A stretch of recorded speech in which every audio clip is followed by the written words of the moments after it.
I'm Aryeh Schwartz, along with my co-hosts, Pat Ralph and Rachel Galligan. Welcome to the WNBA Insider Show. Each week, we cover different topics important to the W, using X's and O's along with key stats for bring honest and critical analysis. We're talking playoffs, we're talking finals, we're talking semifinals, we're recapping, specifically in this episode, we're recapping the 2018 semifinals. Ridiculous fashion it all happened. Rachel, your immediate reaction from the Washington-Atlanta series as a whole and kind of more focused on Game 5. Well, I mean, I just keep thinking to myself, really, for the last week and a half, whatever it's been, how lucky we are. And I know this is really cheesy and really corny, but how lucky we are to have gotten a chance to witness not just Dream, I can't even and Mystics, but all four teams. In fact, that they both went to 5 games is just, I just feel so fortunate to be able to watch this stuff. And again, I know I sound cheesy, but you guys, I mean, every single game, we had 10 games, and they all were heart. My heart was beating. They were. I mean, it was intense. I'm still trying to, as you can tell, wrap my words around just kind of how exciting it all was. So honestly, I mean, just going to Game 5 and last night between Atlanta and Washington, you really have to tip your hat to Atlanta and the job that Nikki Collin has done. I mean, I think I speak for probably every single one of us involved that they're a tremendous team, and the way they came together just through the course of this year, they were one of the most consistent teams. They were, a great defensive team. Just the things that they did, the way they came together, the way they played. I mean, they were so enjoyable to watch. And I know Coach Nikki Collin, got emotional in the press conference afterwards, and rightfully so. I mean, I think everyone on that team from top to bottom really poured their heart and soul to that team, and anyone who watched them, had an opportunity to watch him, could tell just kind of how invested everybody was into that team. And it showed in the success that they had. I mean, and honestly, you have a couple plays here or there, and that's a different outcome. Let's talk about Washington and just the resiliency that they showed through the course of that series. And especially, with Deladon going down and kind of missing her, it was, I think it was Game 2, she misses the final few minutes and misses Game 3. I mean, that could have been a critical blow. And so they were resilient. They were tough. I was a little bit surprised by it, honestly. But then at the same time, you had Atlanta, who was resilient and tough as well, especially by losing, their all-star in Angel McCoughtry just a few games prior to the playoffs. So, I mean, I think Washington, they were able to hold on. They were able to edge through. They came back, and I mean, that game was intense and ended up being, a 5-point game, which was just right down to the wire. But and it didn't even take Deladon necessarily going off in Game 5. She's still probably coming back a little bit, but just across the board, the players that stepped up. I mean, let's talk about Ariel Atkins. How do you guys think? What do you guys think about her? I tweeted this out and I got a little bit of flack for it, but I'm gonna say it in real life, and then I'm gonna defend myself real quick. Ariel Atkins is the best draft pick of the 2018 draft, and now everyone is immediately gonna respond and say, "Oh, what about A'ja Wilson?" Hear me out on this. A'ja Wilson's an amazing pick, and obviously she had the best season as a rookie. But keep this in mind: Ariel Atkins was not projected to be a top 10 draft pick. She was not projected to be a first-round draft pick. Coach T took a risk on her, which to me makes it that much more ridiculous. Yeah, it's a great game when a great team beats a bad team. When that bad team comes through and beats that great team, it's just a better game in my mind. Is that a cuckoo bird going off, Pat? No, that is not a cuckoo bird for once. You know what I mean? Look at that. Surprise, surprise. Yeah. It was actually no, not at all. But I think you make a really good point. Because you look at from the surface and you say, okay, A'ja Wilson was obviously the best player to come out of this draft, and she was the outright number one. But I think to say that Ariel Atkins, I think, was the best find. I think you make a good point. I see where you're coming from, because I think it's fair to say that obviously A'ja Wilson ran away with Rookie of the Year, and she is. They haven't given it out yet, but I think the fact that if you were to say right now who would finish number 2 in voting, I think Ariel Atkins is probably going to finish number 2. She's been the second best rookie in the league this year, and we saw that in Game 5. Finishes with 20 points, 6 of 14 shooting, does a great job of getting to the free throw line, like really able to draw contact, which is really great. And she's just been really impressive. And the fact that she's stepped up and become a full-time starter now as a rookie has been really impressive. I want to throw something out there real quick. Last year, Alicia Gray wins Rookie of the Year. Brittany Sykes takes number 2.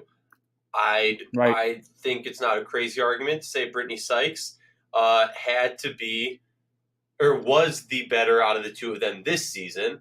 So I'm going to make a bold claim and say we're going to have a repeat of that next year, and we're going to have Ariel Atkins have a better year than Asia Wilson next year. Just saying.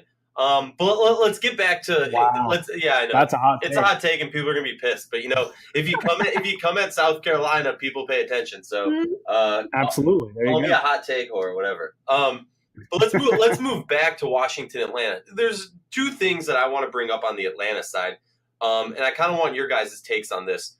First was lack of playoff experience by this team. And what I'm about to say is not a knock necessarily against Washington, but in my mind, it was much more so that Atlanta played uncharacteristic of them this season. Their defense was not there at all this series. They showed up in Game 5, but I think they were very reactionary, if that's a word, to what DC was doing, as opposed to throughout the season, they set the tone with their defense. And then something that I know you want to get into, Rachel, and this is kind of my leeway to it, is Renee Montgomery, who was that player. And I said this as Pat and I predicted this game out. I said if this team's gonna play well in the playoffs depth-wise, they need someone like Renee Montgomery to show up big, because that's kind of their only player who has that playoff experience. There was she was doing it too, but then there was some calls that eventually fouled her out of the game. And I'm curious, we talked about this before with Brittany Griner about a stupid foul in overtime. Rachel and then Pat, do you believe that the calls against Renee Montgomery were more so stupid plays by her where she just shouldn't have done it, a selfish play, as you put it, I believe, Rachel? Or do you believe that they were, bad calls? Which one are you talking about specifically? I mean, honestly, she had 6 fouls, and the last 2, honestly, seemed questionable to me, and they were a toss-up personally about whether or not it was a selfish play or a bad call. Well, I just think for me, so just as a whole, I think the officiating in the fourth quarter really struggled. And I think you kind of had some questionable calls just across the board. I mean, heck, at one point we heard the entire arena. What were they saying? Like, refs, you suck, or whatever. Oh, that was amazing! Amazing. Yes. Not to hit. It was intense. I mean, across the board, just Nikki Collins was over there, just kind of wigging out, and just really some stuff that happened down the stretch. And honest to God, I can't even really pinpoint exactly what had happened. It's amazing how short my memory is, especially when there's a game right after it and Sue Bird does what she does. But it honest to God, I just feel like that fourth quarter, yeah, I don't know. I felt like the refs kind of sucked the life out of Atlanta. Was it the difference in, winning or losing? No, I don't think it came down to officiating. But there were definitely some questionable calls. Some things just right down that. And I know, even in the post-game press conference, Nikki Collins was, visibly upset about kind of that and really didn't want to speak on it a whole lot. But it did, just to kind of go back to just what we were originally talking about with Atlanta, from the defensive end of the floor, that's very uncharacteristic of them, to give up 86 points. And, the rebounding numbers, they were all right. But at the end of the day, that's a team that's hung their hat on the defensive end of the floor and made such an impact on that. And they just, they didn't get it done. They couldn't get enough stops. It definitely hurts with Montgomery, fouling out. But, you do kind of have 2 teams here, like you said, that are inexperienced really across the board in this situation. So it was going to come down to just who was the more poised team. And that's kind of the, theme of this entire semifinals, as we'll dive into it a little bit more. But I don't know that there was anything that was like like selfish. Like I call some fouls selfish. I don't remember thinking that or feeling that way. I just felt like the officiating was a little off balance in that fourth quarter. And Pat, when Yeah. you break into this, I want you to tell me if you think not just that fourth quarter, but the whole series. Yeah, I mean, I think we talked about this. Atlanta seemed completely they didn't see themselves to this series. I mean, defensively, especially that game 4 was probably their worst defensive performance the whole series and of the whole season. And I always felt that like when Elena Delle Donne was on the floor for the Mystics, and I say it again, they were the better team. I felt she was like you just saw it. They were the better team. Obviously, the series proved that out with the win last night, but Atlanta seemed a little bit off, and I think that obviously not having an Angel McCoughtry really hurts them because you miss that score, you lose that score who they can go to in the clutch. And then you talked about with the officiating. I mean, I'm always skeptical of, you hate to see officiating, comes down the wire and there's calls like that can impact the game and stuff like that. I agree with Rachel. I don't think the outcome was dictated by the calls, but you're always skeptical of that. You want at the end of a game, at the end of a series, a clinching game, a final game of the series, you want it to be let them play and stuff. But at the same time, I think there is you have to be careful if you're Renee Montgomery. You have to keep in mind that, she is a great defensive player, but you also got to be smart. And you also have to keep in mind that you can't play yourself off the floor like we talked about last week with Brittany Griner early in that series with Seattle. So I think just Atlanta seemed defensively, I think they were inconsistent. I don't think they were, I felt like the series was always at Washington. I felt it was always controlling the pace of the game and stuff. It felt like the game was always a little bit faster than Atlanta wanted it to be. And as I said, I felt that when Elena Delle Donne was on the floor, Washington was clear-cut the better team. And I think that's what proved out yesterday is that, even though she might not be 100%, even though she might not have a great game, just having her there just gives her teammates other opportunities because teams are forced, no matter – that's how good Delle Donne is that they're going to have to double team her. No matter how good or bad she is, you can't just, guard her one-on-one and expect to beat her. So it gives her, got Christy Tolliver, Ariel Atkins, other, players of the team opportunities, Tiana Hawkins who can go off and stuff. So, Atlanta just seems not like the regular season team they were in this series defensively. Yeah. I'm gonna make a claim, and I'm curious. I have a feeling both of you would agree with me that Delle Donne doesn't get injured. Atlanta doesn't win a game this series. I would agree. Rachel? Disagree. Really? I do. I think if Delle Donne doesn't get hurt, I feel as if they would have won game 2. I think they still drop game 3. Best case for Washington, it goes to 4, but it still very possibly could have gone to 5. That's just my gut feeling. All right, I respect that. I mean, the way I look at it is when Delle Donne went down, it shook the boat. DC, I don't even know how to word this, but I guess Rachel, we're not talking about looking forward too much. This is just this episode's just about the semis. But talk to me, moving just a brief look forward. Do you think what percentage would you say that EDD can get to by finals time? Well, that's a good question. I would imagine that, especially with a couple days here. I mean, again, each day is just pure gold, especially to these women and how condensed the schedule is. And so, it definitely is not going to be easy traveling from coast to coast, in under those circumstances. But you know what? I think that the couple days are going to help her. So, whether she was, I don't know, say she was at 60%, the last game, she'll probably be at 75, for the next one. So, she'll be ready to go. I mean, I know they're working around the clock to get her feeling as well as she can. And especially when you're in the finals, and being a competitor, it's gotta be probably one of the last things on her mind, I would think as well. Yeah, just looking at the stats real quick, and Pat, I want your take on this. Tiffany Hayes, 13 points. I believe the stat that we talked about before the game when the Dream won, she was right around the 20-point mark. When the Dream lost, she was right around the 12-point mark. How important moving forward is it for Tiffany Hayes? I mean, I don't want to like put a lot of blame on her. Obviously, she was Yeah. kind of the little engine that could for this team. But how Right. important is it for her to get that composure for the playoffs, for the Dream looking forward? Well, yeah. I mean, I think that a lot of pressure was on her shoulders when you lose an Angel McCautry, who is that experienced go-to scorer in the clutch, who can just, she's like a Deladon where just give her the ball, she can take over a game, and she's been there because she's played in so many finals before and knows what it's like to play deep in the playoffs. This is the first time really that Tiffany Hayes has had, where it's been on her shoulders like this. And it's a lot there when you have that. And it was a learning experience for her where that, when they're not able to, as I said, they were not dictating the tempo and pace of this series. It was Washington and stuff. And with, it was, I think there was a lot of, as you say, you don't want to blame her. No, that's not fair to her. No. But I think that there was a lot fell on her shoulders because she is the best player on their team, the best scorer, on that team without McCautry there. And I think there was a lot on her. I think what it is she gets, you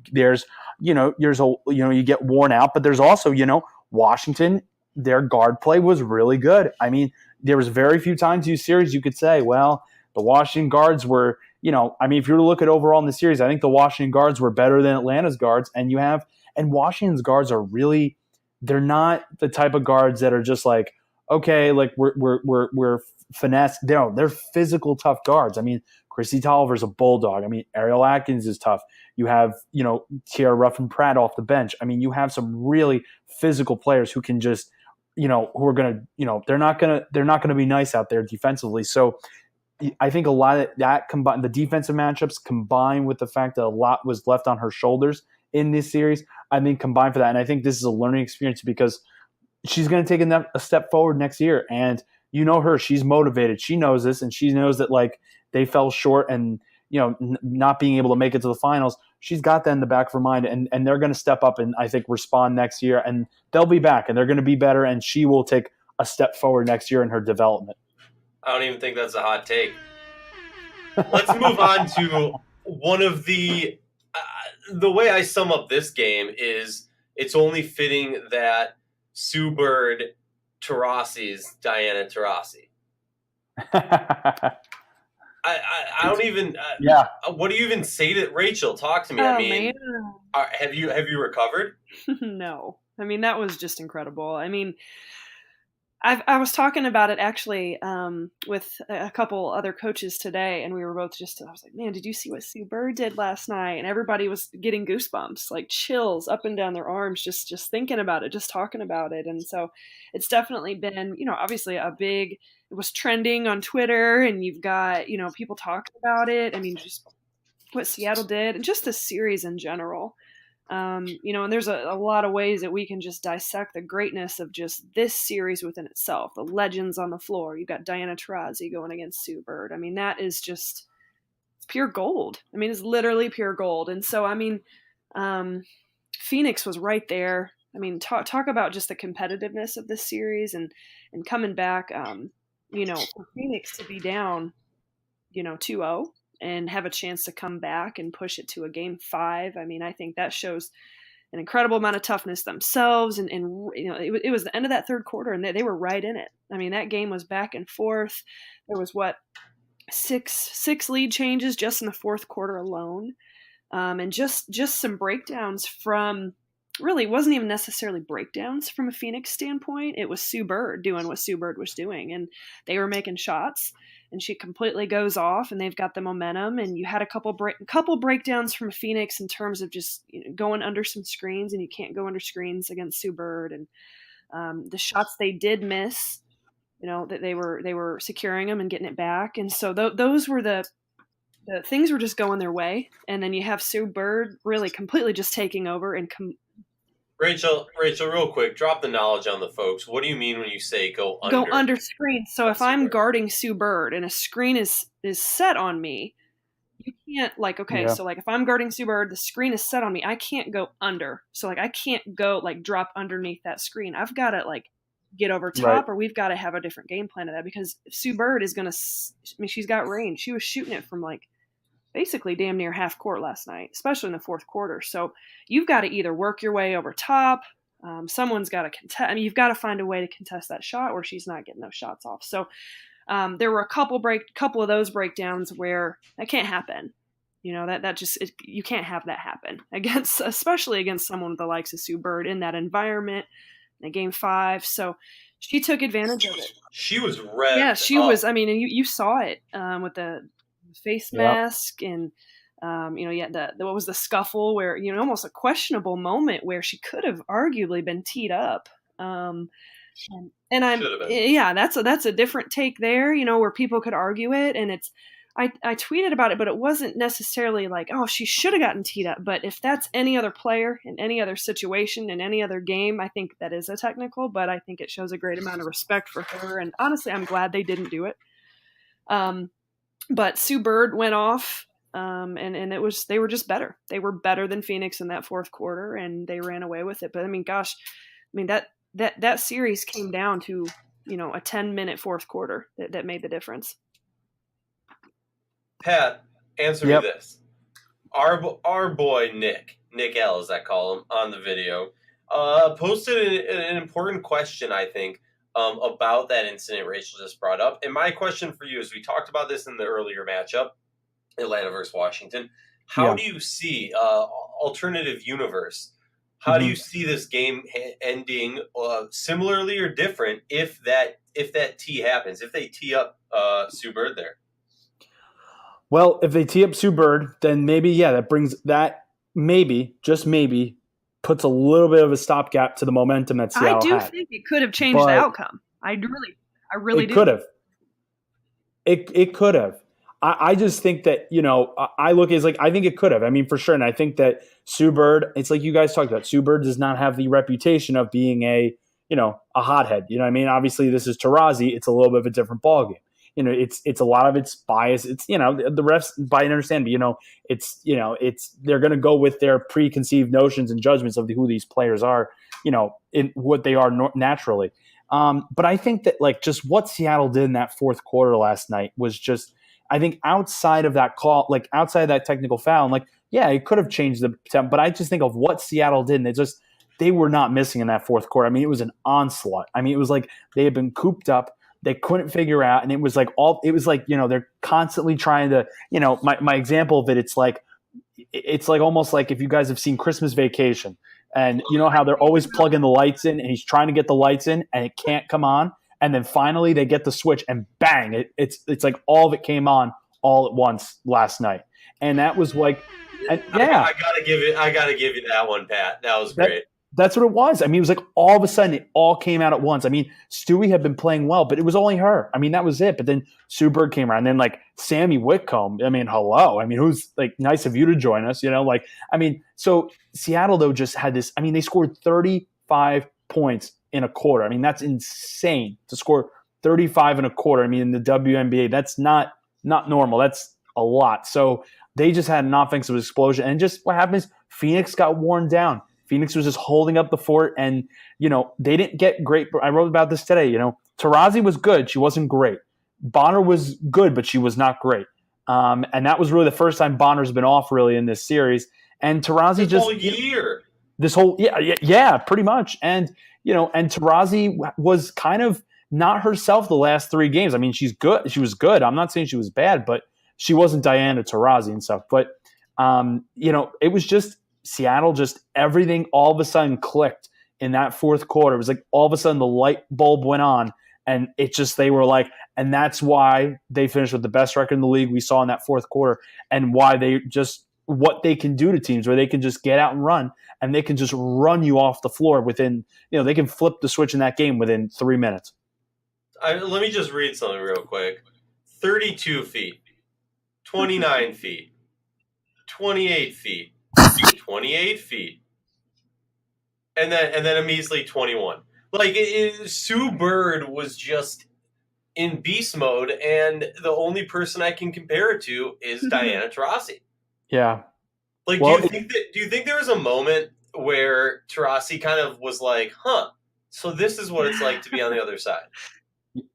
Well, that's the thing. I mean, it's fitting that's what I said today. I think it's fitting that Sue Bird, her UConn teammate, one of her best friends, is the one who hands her the first ever winner-take-all elimination game loss in Taurasi's career. It's only fitting. that it's got to be the elder stateswoman, I should say, and that it's Bird who gets it done. And it's just, she was incredible. I mean, that was some of the best basketball I think anyone has seen Sue Bird play. I mean, she's still amazing, but like that brings you back to 2010 when they last won what she did in that fourth quarter. Yeah. And I mean, have you heard like the conspiracy theorists of like Lauren Jackson, Sue Bird, Breanna Stewart, Jewel Lloyd, and 2010? There is something with the years also, but there's a lot of conspiracy theorists out there who are saying that that Seattle's already had this in the book. Something that I want to bring up. We were talking about Atkins earlier. Rachel, I know you were hyped a little bit more on Jordan Canada than on the highest ranked or the highest drafted point guard of the year, Kelsey Mitchell. Talk to me about Jordan Canada's play this series. I think Canada actually had really, really good moments. I think, was it anything super flashy or anything incredibly spectacular at times? No, not necessarily, but she made big shots when she needed to. And she shot the ball very well. I mean, just looking at her numbers just from the playoffs, these last 5 games, I mean, I think she was averaging probably somewhere around, 8 points, 7.5, 8 points. And like I said, she was consistent. She was steady. She came in and gave, some really good minutes.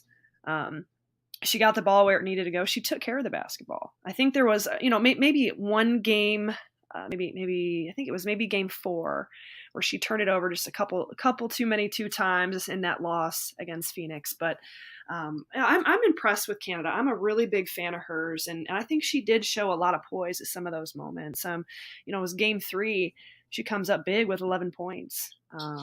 Now that was a loss, but at the same time, those are valuable minutes, in a really tight, intense series like that. So I think she logged some really good minutes, and now not necessarily last night. She didn't get to play a whole lot last night, which, that's a game that, that's a coach's decision when, that's a big girl game. You know what I'm saying? And I'm not trying to say that is not a knock on Canada, but that's a game where, you got to have Bird in there, you got to have Taurasi in there, and it's just going to be an absolute slugfest from start to the end. And when Bird was doing what she was doing, she Canada's got to just kind of take the minutes that she gets. But I back to what you're talking about. I think she had a really good series, a really consistent series. At times, showed really great flashes, and I'm a big Jordan Canada fan. I really am. She's going to be great for that franchise. She's way in the wings. Yeah, I see her, and maybe this is I don't know, take it how you take it. I see a lot of Renee Montgomery in her. The way that she'll kind of up the tempo on her own and change the pace of her game on her own. The way she can hit a 3. The way that, a younger Renee Montgomery is just constant in your face defense and passing. Like just I'll say it, a complete point guard. Obviously she's young. She's got some work to do, but I was really impressed. Let me add one more part about Canada. Yeah. The thing I love about her is she's fearless. She plays with one of the biggest motors you've ever seen. And she's getting these valuable minutes and this valuable experience of being in this atmosphere on that stage. And that is what she got to experience even for 8 minutes last night was the highest level of competition she's ever been a part of. So she's fearless. I think she shows a ton of toughness and grit. And that's what I love about her. She's a spark, and she's at 5'6". She's not going to back down to anybody. And we've seen that just through her college years and into just what she's been able to do this year, playing her role extremely well and being very consistent with it. Sorry, I just want to add that. No, great stuff. And talking about that, actually, for some reason, it made me think of Monique Billings and just something I did want to bring up. I know we don't have time to get into this. We'll do this when we do our Atlanta podcast. But I'm a little disappointed in the amount of time that Elizabeth Williams got, and that they didn't bring in Monique Billings. I thought that could have been a game changer, and she, I don't know, however you want to put it. But really what I wanted to ask Pat was, talk to me about Yvonne Turner. I mean, she really stepped it up in the second half of that series. Yeah, she was inspiring. I mean, it was like inspiring what she did. I mean, what she did in Game 3 with that performance, stepping up with, it was 16 points she had, team high assists and steals in that game. And then last night, I mean, 19 points. She was outstanding for Phoenix. Really was as I said, inspiring performance to see her step up when they needed her to step up. They need someone, because if you don't have her step up, then Phoenix probably loses by even more. And they probably, and that was part of the reason why they got that blowout victory in Game 3, was because of her. So she was a bright spot, because as we've said, and that's the thing with Phoenix going into this offseason, is the consistency of, they're very dependent. They have probably arguably the best trio of stars in the league. But after that, there's a huge drop-off. And yes, Sancho Little coming back and not being injured will be key. And have Stephanie Talbot coming back, not being injured, that will help as well. And that could have made the difference against Seattle. But they are really, really thin on that bench. And they have a lot of players who they can't depend on, who really barely saw the floor, if ever saw the floor in the playoffs, especially in the series against Seattle. They just couldn't be played. They were unplayable. And I think that you look at Seattle, they were able to comfortably play like a 9-person rotation in Game 5. I mean, comfortably able to rotate people in and out, whether they, use, like you were talking about with Jordan Cannon got 8 minutes, or you got, Sammy Whitcomb picking up 21 minutes. So they had the bench, they had the supporting cast to help out their stars. Phoenix didn't this year, and I expect that Phoenix, yes, they have some pieces that were injured who will come back and help. But I do think, though, that they may want to go out and add a piece or two who they can, again, swap out a piece who, they know they can depend on, can come off the bench, and they can bring in a game, in the playoffs, where they're not having to just be forced to play only 7 players in an elimination game on the road. Yeah, I mean, looking at the roster, I see two players who, in all honesty, probably won't be on the roster next year. I'll leave that up to your imagination. The thing that's interesting to me, and I want Rachel's take on this, is the Mercury were kind of, Link's already lost, Sparks already lost. The Mercury were in some ways kind of the last of the old guard. Seeing how they performed and how close they were to making it to the finals, Rachel, do you think that, this was kind of the last we've seen of one of those 3 teams seriously competing for a championship year in and year out, or do you think we got a little bit more time? I think we have some more time with Phoenix. And I'm going to state the obvious: Diana Taurasi, who's still playing some of the best basketball of her career, and DeWanna Bonner. She's got so much in her and just what she can do. Brittany Griner, same thing. Brianne January. So I do think there's more time. I think you could potentially add some pieces to the puzzle, maybe mix a few things up this offseason. I'll be interested to see the types of moves that happen. But as long as Diana Taurasi is playing basketball, they're always going to have a shot. Let's just hope she doesn't have like a Kobe season to close out. And that's coming from someone who just knows that he had a horrible last season. This has been the WNBA Insider Show, recapping the semifinal series where the Washington Mystics and the Seattle Storm are moving on to the WNBA Finals. We'll be previewing that in our next episode, so make sure to tune in.